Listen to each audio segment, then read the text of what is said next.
Hi, Dr. K.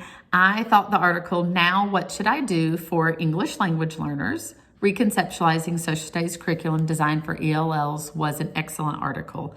I completely agree with the main points that learning must be meaningful for all of our students, and that includes that growing population of ELL students that we have.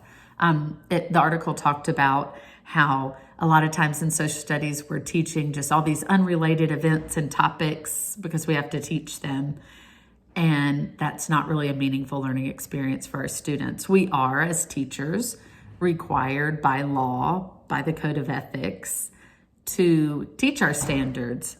Standard 1 in the Code of Ethics talks about legal obligation, and that's abiding by those state, local, and federal laws. But in that, it also includes, creating meaningful learning experiences for our students. The article talked about 2 court cases, Lowe versus Nichols, which the Supreme Court ruled that we have to provide a meaningful learning experience where all of our students participate. And then later on, Plyler versus Doe went on to say it doesn't matter if your students are illegal aliens or their families are, they still have a right to that, to participate in that meaningful learning experience. So we have to do that as teachers.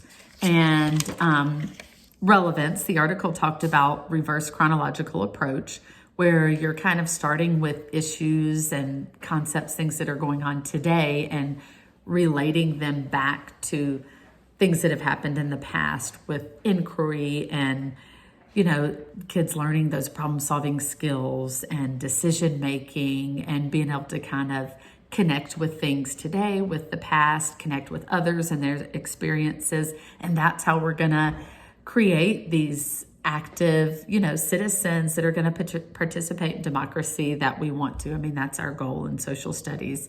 It also really made me think about how I taught social studies when I taught upper grades, and I still teach it now in kindergarten, but there was a lot more content in those upper grades, and trying to get all that content in and just teach it, starting in the past and going through and teaching in that chronological order probably didn't create very much meaning for my kids. Nothing was related. It just, some things were, but it was just kind of teaching because we've got to get through all this content. And a lot of times ELL students struggle with having background knowledge on all of that. We need to be able to relate to their life experiences, things that they know, things that are going on today, and relate that back to the past and what's happened so that they can kind of understand and relate to others and relate to these past experiences. It also, that reverse chronological approach lends itself really well to inquiry and to using KWL charts and the square model to, really asking those higher level thinking questions and just supporting the learning in ways that are best for those ELL students and for all of your students. And it creates meaning for everyone because when they're connected to their learning, it's more meaningful to them.